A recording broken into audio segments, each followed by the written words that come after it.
নমঃ পার্বতীপতে হর হর মহাদেব। আমি স্বপ্না, আর আমি আজকে বৃহৎ শিব মহাপুরাণের ৫ম অধ্যায়ের বিল্লোৎপত্তি ও বিল্ল মাহাত্ম্যর ৭ নম্বর, ৮ নম্বর এবং ৯ নম্বর, ১০ নম্বর পাঠ করতে চলেছি। তো তোমরা সকলে চলে এসো বৃহৎ শিব মহাপুরাণের মধুর বাণী শ্রবণ করতে। আজকে শ্লোকটি হলো, শিব দর্শন কাম বে তদর্দেন প্রপূজ্যয়ের তথ মৃত্যুঞ্জয় জাপ্য কামনা ফল রূপত।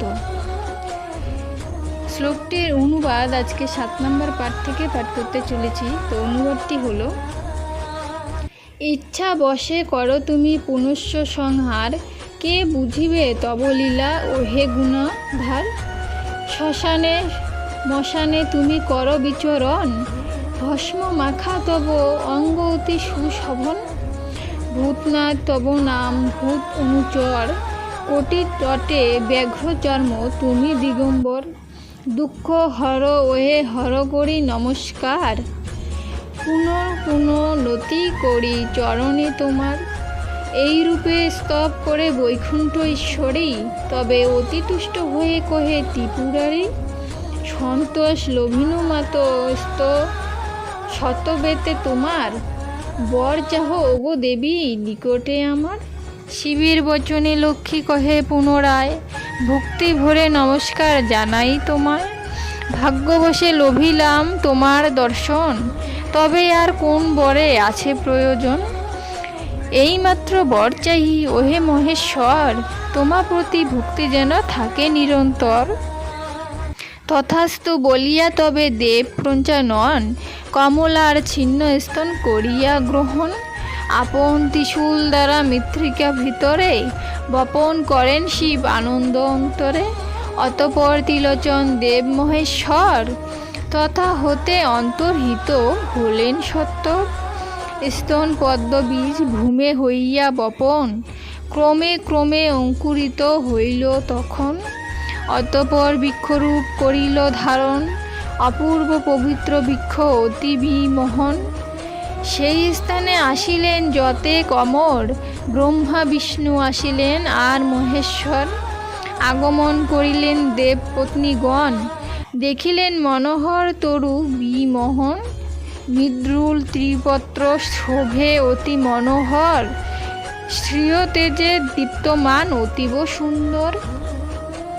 দেবগণ দর্শন করি তরু বরে, হর্ষচিত্রে প্রণাম করেন ভক্তি ভরে।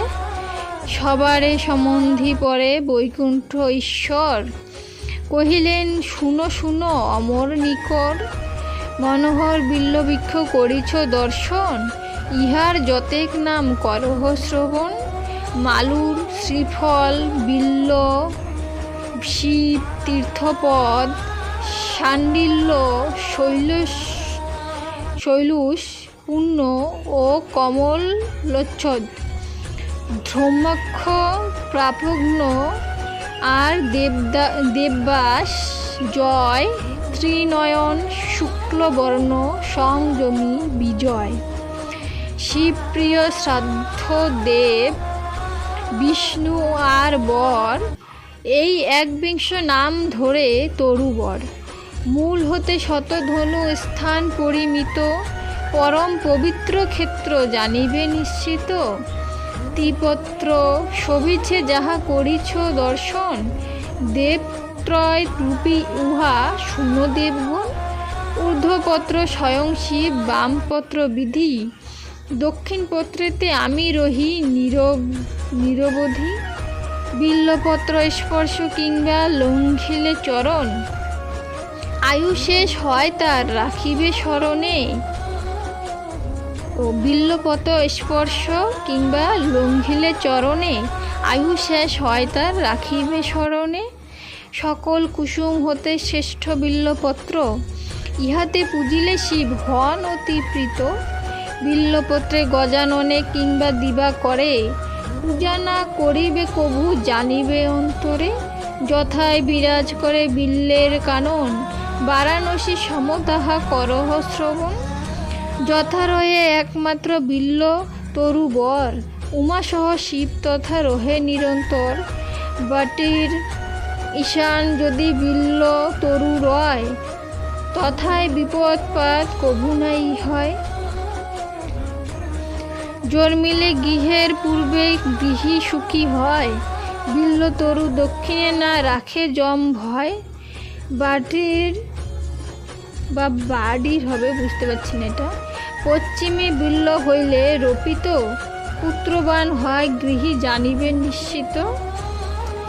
শ্মশানে নদীর তীরে প্রান্তরে বা বনে, বিল্ল বৃক্ষ জন্মে যদি সেই সব স্থানে। সিদ্ধপীঠ সেই স্থান নাহিক সংশয়, যোগ লাভ সিদ্ধি লাভ সেই স্থানে হয়। প্রাঙ্গণেতে বিল্ল নাহি করিবে রোপণ, দৈবে যদি শত হতে হইবে সৃজন। কদাপি তাহারে নাই তুলিয়া ফেলিবে, শিব জ্ঞানে সেই বৃক্ষ সতত পুজিবে। চৈত্র হতে 4 মাস করিয়া যতন, বিল্লপত্রে যদি পূজে দেব পঞ্চানন। লক্ষ ধেনু দান ফল সেই জন পায়, অন্তকালে সেই সাধু কৈলাসেতে যায়। বিল্ল বৃক্ষ কভু নাহি করিবে ছেদন, বিল্ল কাষ্ঠ কভু নাহি করিবে দহন।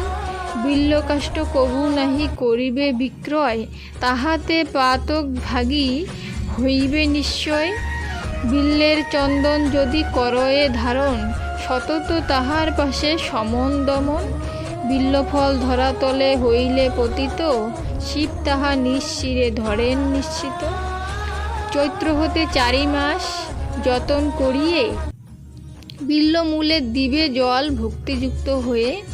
এই রূপ আচরণ করে যেই জন, পিতৃকুল হয় তার পরিতৃপ্ত মন।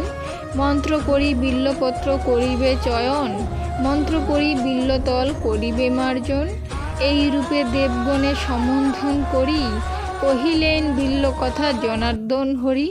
তদন্তরে ব্রহ্মা আদি যত দেবগণ, বিল্লপত্রে মহেশ্বরে করেন পূজন। যথাবিধি পূজা শেষ করিয়া সকলে, আপন আপন স্থানে যান কৌতূহলে।